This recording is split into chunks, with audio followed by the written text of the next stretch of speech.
is Max, who I just found out he's from a Tangled. That's where the name came from. And this is Boomer, and this is their roadmap to success. Now, Max is a little bit of a nervous dog, and he used to have another dog that was here with him.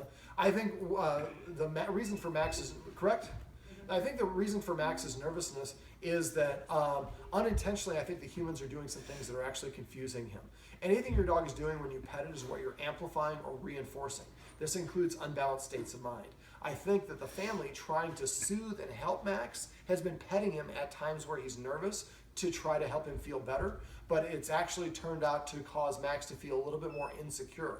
And each time we do this, we make him a tiny bit more insecure. But if we pet him like that 20 times a day, and we do that after a week, that really it starts to add up. So to help a family with that, I'd like to have Max start earning his attention. And we're gonna do that by petting him with a purpose. So every time, if I want to pet him, this is Boomer, but if I want to pet Boomer, instead of just petting him for being here, I'm going to ask him to do something first. Sit. Sit. We'll talk about this in a second. Sit. So as soon as he sits, I start petting him. I pet him under his chin, and I say the word sit and only the word sit. Most of us talk too much to our dogs. If you have a bad day, you come home, you're like, Boomer, can you believe that woman honked at me and she was totally the wrong? That's healthy, that's fine. But crash. This is passive training, which I'm going to talk about in a minute. So if I want to pet the dog, Max came up to me earlier and he nudged me with his nose. Boomer came up and scratched at me. Sometimes they try to jump up on you. That's the dog's way of saying, give me attention. They're telling you what to do. If the dog tells the human what to do enough, the dog starts to think that it's responsible for the human. But when the humans don't listen to the dog, that stresses the dog out. I think that's also amplifying Max's anxiety. So the more that we can pet him with the purpose of making him earn his attention, the better boost of self-esteem and pride that he's going to have, and the better he's going to feel about himself because he's not given things, he's earning them, he's on his own volition. Now, if he nudges us or scratches us, instead of petting him, we're going to give him a counter order. Tell him to sit. When he sits, we're going to pet him under his chin and just say the word sit. If he's already sitting, we're asking him to lie down. If he's lying down or sitting over here, we can ask him to sit over here. He just has to do something to change his state. Now, after a while, what's going to happen is the dog's going to recognize if I come up to the human and I sit in front of them, they pet me. We've taught our dog now that this is the proper way to ask a human to pet you. And what will happen is the dog's going to come start sitting in front of the humans as a way of prepaying for their attention. So as soon as he does that, we want to make sure we acknowledge that. Reach over and pet him and say the word sit. Now this, I have a watchword for this. If I come in the room and I see that mom is petting one of the dogs and it's standing, I say to the mom, paycheck. Paycheck just means I think you may have forgotten to ask the dog to do something before you pet it. And if that's the case, then that mom would stop petting. She would say sit. As soon as the dog sits, she would pet him and say sit. Then she would turn to Dad and say, Dad, I asked him to sit before he came in the room. He heard you coming down the hall and he stood up and I continued to pet him and David said that's okay, because it is. So the dog either needs to do something to prepay for the attention or it has to do something to change its demeanor, go to a sit, a lie down, or whatever it is before the human will give it attention. Now, something else that I just talked about was called passive training. Passive training is simply, it's one of the easiest ways you can train your dog. All it is you wait for the dog to do something that you want, a commandable action. And then you simply pet it. I'll show you right here. Come. I didn't ask him to come. He came on his own accord. But when he came, I rewarded him for doing the action because that's the action that I want. Most of the time when we call our dogs or we give our dogs commands, we do it in a way that sometimes makes the dog not want to do that. Let's say that Boomer's out in the backyard yelling at a squirrel, and then mom doesn't want him yelling at a squirrel, so she says, come. He comes in, and she lets him in the door. Well, come just represents the end of fun time. I was having a fun time yelling at the squirrel. Now I came inside, the fun is over. So if every time the dog comes to us, we pet the dog on its own, or even if he's just walking by, we pet him and say, come, then the next time when we call him and ask him to come, he's much more inclined to want to do that. So we can do this with him sitting, laying down, sit. He just sat down. Anything the dog does that you want to make a command. Now, even if your dog already knows how to sit, it's important to do that because the more we do that, the easier it will be to get him to sit in other situations where it's more difficult. Maybe there's another dog around and he doesn't want to sit down. Well, the more practice he has doing that, the better at it he will get. So even if you want to pet your dog, you're going to ask the dog to sit first and then pet it after. Now, I was telling the two kids in the family that petting our dog is our way of saying thank you. And I noticed that every time the dogs come near them, they were petting the dog for no reason. That's great. We love our dogs. We like to do that. But it doesn't help the dog if we do that for no reason. But if we instead tell the dog to sit and then pet it for sitting, like I talked about, or reward desired actions like sitting or coming by petting them and saying the command word, now the dog is going to have a self-esteem boost. Now, I went over with Mom a way that we can actually give the dogs, or give the children, we shouldn't give dogs this, but give the children some chocolate to help out. So what we're going to do, my suggestion for this is you go get a mug or a glass, and we have the kids write their name on the side, maybe put some art and some doodles on it. And then every time that the kid pets with a purpose, or does some passive training, or asks the dog to sit at the door, which is one of the rules we'll talk about here in a second, she goes and tells Mom, and Mom takes an M&M and goes and puts it in her jar. And then at the end of the day, we grab the jar, and the kids go to the dinner table, and they dump it on their plate, and they count up who had the most M&Ms. Whoever had the most M&Ms maybe gets a special dessert, or some sort of reward. Or maybe they don't have to do dishes, or clean up the fuzzies that Boomer leaves around the house. But some sort of motivation for them to want to do this. And I've had clients that take this to the next level, and one of them does it like at the end of the week. Whoever had the most at the end of the week doesn't have to do dishes all weekend. Whoever has the most at the end of a month can have a sleepover, or can take their friends to a movie, or whatever it is. Boomer. Get down. Come. Now, I mentioned that the guardians might want to give the dogs a naughty dog name. So when the dog's doing something we want, instead of saying Boomer good and Boomer when I want him in a bad capacity, we're just going to say maybe Boomer, or maybe we call him Shazam. And Shazam is his naughty dog name. I like to come up with funny words because you can use these at times where you're not happy with the dog. Now, he's getting a little too close. Sit.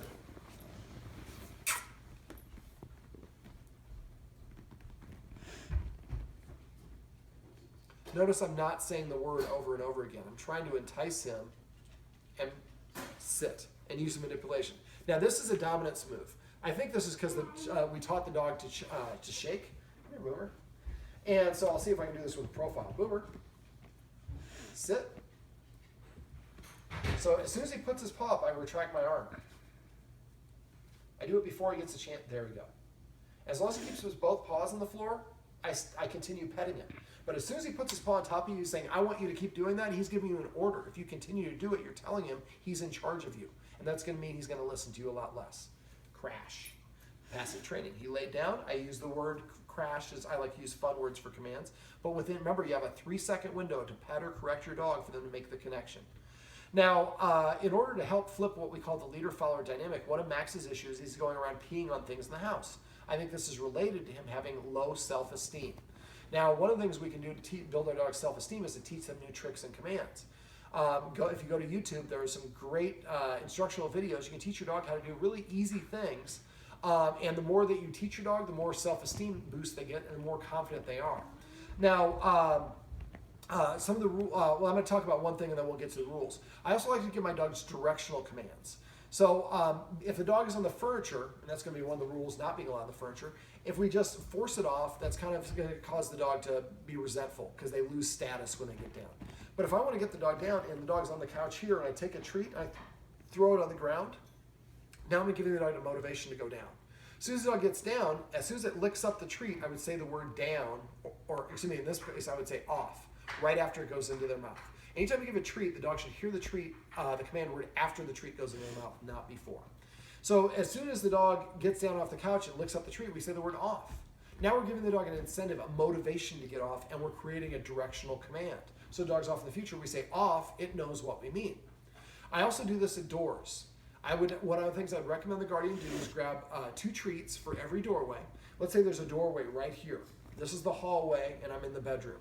Well, and I want to teach the dog to leave. For dogs to be able to be told to leave the room is a punishment, or be excluded from the group, I should say, is a punishment. So a lot of times if our dog's under our foot and then we trip over it, we say, out.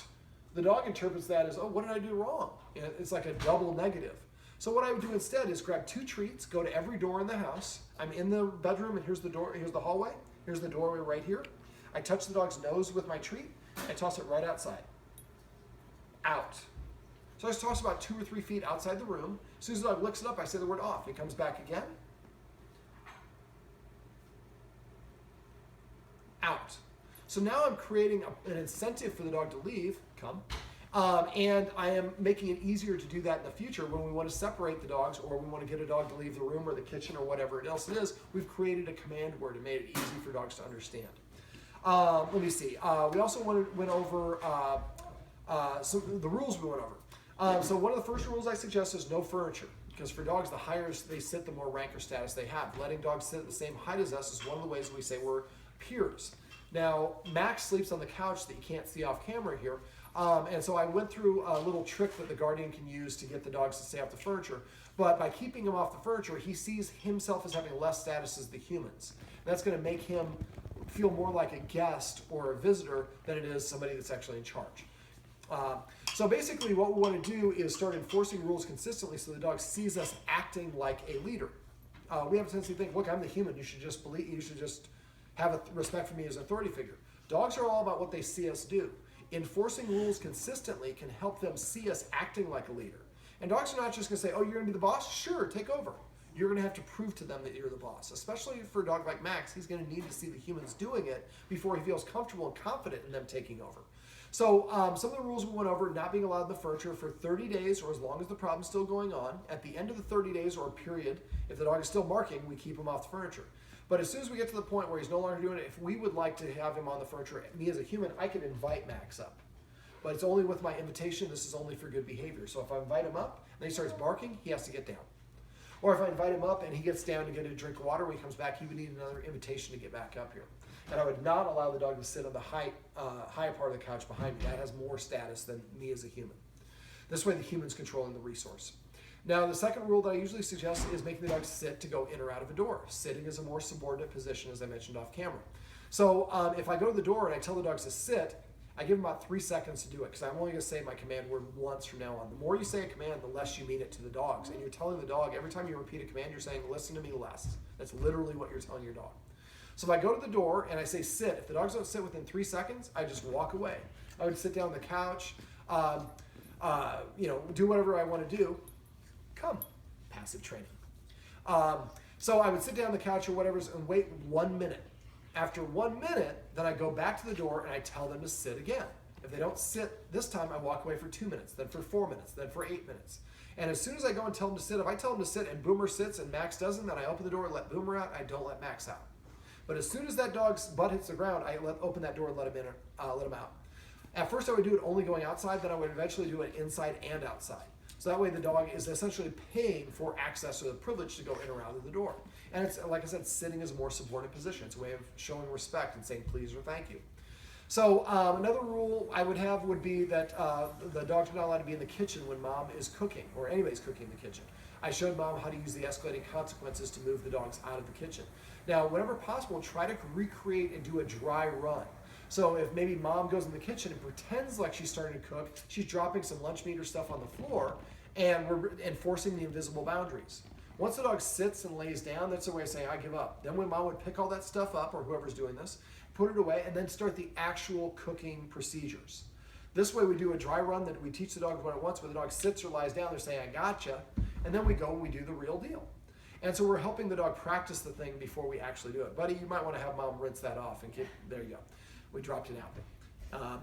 All right, so let me see, what else? The kids play a little bit rough with the dogs, and however the kids play with the dogs, or we play with the dogs, is how rough the dog can play with everyone. So one of the things I recommended was increasing the exercise for the dogs. Another rule before I forget, with the dog's not allowed to be within 7 feet of a human who's eating. So if our little camera woman here is eating something, the dog should not be allowed in 7 feet around her. Now, mom or dad or anybody can enforce that boundary for her. One other thing I went over is how to teach the dog to drop. So to teach the dog a drop, you want to wait till the dog has, I went over that in the video, I guess I don't have to. But practice the drop several times a day on low value items so that the dog wants to drop when it does take sneakers, because he stole 3 things out of my bag in a 3-hour session, so I'm sure this is not an uncommon behavior from him. Mom is nodding behind the camera. Okay, and so again, same thing for dinner. We could practice dinner. Maybe set the table. Instead of we pull the real food out, mom grabs a piece of lunch meat, a piece of roast beef, microwaves it for 15 seconds. We all sit at the dinner table in our normal places, and then mom takes that lunch meat and puts a little piece on everybody's plate. We've cut it up, and if the dogs violate the perimeter, I showed the mom the distance we should have, then whoever's closest stops and marches towards the dog and backs it off outside the boundary, then walks backwards. Remember, your authority points at the dog, whatever direction your belly button's pointing. So that way we help the dog, and the smell of the roast beef is going to be very interesting for the dogs. But if we teach them to stay behind the boundary when we're not paying attention, when we're actually paying attention while we're practicing it, then we can put the lunch meat away and serve the actual meal. And this is an Italian house, so I'm sure we have really good food here. And when we're eating, now the dogs have done a dry run, and then we can focus on our eating. But when we try to do this when we're eating, we're trying to get the meatball or the ziti or whatever it is, and the dog creeps in. So the more we practice these things, the more we help the dogs understand the behavior that we want from them. And that's why it's so important for passive training. So make sure every time the dog sits, we reach over and pet it and say sit. Might say reward. And if somebody says reward to somebody in the house, and we look at the dog, and the dog's sitting there, we pet it and say sit. If it's standing there, we pet it and say come, because we assume that it just came to us. If it lays down, we pet it and say crash. Anything you want to teach your dog to do, I taught my dog to stretch this way. Every time he stretched, I pet him and say stretch. Well, after doing that for a couple months, I can say stretch. He sticks his butt in the air, waggles his tail, and stands up and goes, on command. I would suggest the mom use passive training. We went over a structured way of feeding the dogs. I would feed Boomer second, Max first, and then we come up with a command word for each dog. And so when Boomer is taking the bite of his first meal, first bite of his food, we say the word feast. So when he hears the word feast, there's food in his mouth. When Max hears the word feast, there's no food in his mouth. I think I inverted him, but it doesn't matter for this video. But basically, each dog has a unique command word to eat. And so that way we can eventually have by the dog seeing that the humans are eating first and the humans are in control of the feeding ritual, that really elevates all the humans as an authority figure. I would recommend mom teach dad how to do this, and mom and dad exclusively do the feeding for the first week or so. And after you get about 2 weeks in and the dogs are no longer trying to challenge and come into the feeding area, then I would have one of the kids actually doing the feeding and enforcing it as well, so that the dogs see the kids as authority figures. Now when they're doing this, mom or dad should be off to the side, available to support whenever needed. But eventually, I mean, I can actually feed my dogs and go to the other side of the house and leave 3 dogs waiting with food in their bowls. They don't go until they hear their command word. Now, I recommend the guardian get a dog bed and put it here in the living room. If we're going to take away the furniture, we always want to give the dog a dog bed. I would recommend going to Groupon and getting one at Groupon, because they seem to be the cheapest place that I get them. I got a jumbo one about this big by this big for $35. Now, when you get one, make sure it's like a foam inside it, a memory foam.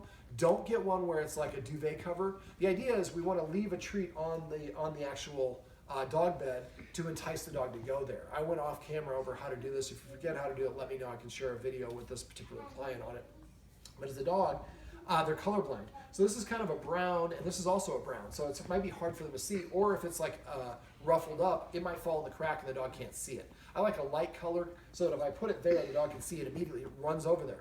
Remember, anytime they get a treat, they should hear the command word after. So once the dog licks it up, we were saying the word beach. You can use whatever word you want, but each dog's bed should have its own unique command word. That way we can direct the dog to go to the bed in the bedroom upstairs or go to the bed down here. So we're going to toss. The second way we do it is we leave it. Hey, buddy, if we can hold still just for a sec, otherwise we're going to make the camera shake. And then the third way is if the dog goes there on its own, then we're going to go give it the treat to reward it for actually doing it. And remember, say the word. And if you don't have any treats and the dog goes to the dog bed, just say the word beach when it lays down in there on its own. Now, I'd get a square one and one that's big enough for both dogs, so you can have both dogs there together. Let me see, what else? Am I forgetting anything? I'm probably forgetting a lot of things. I know, I was trying to look at my notes. While Mom reviews her notes, for the door, we didn't get a chance to go over the door ritual, but Mom could actually use the same technique I showed her in the kitchen.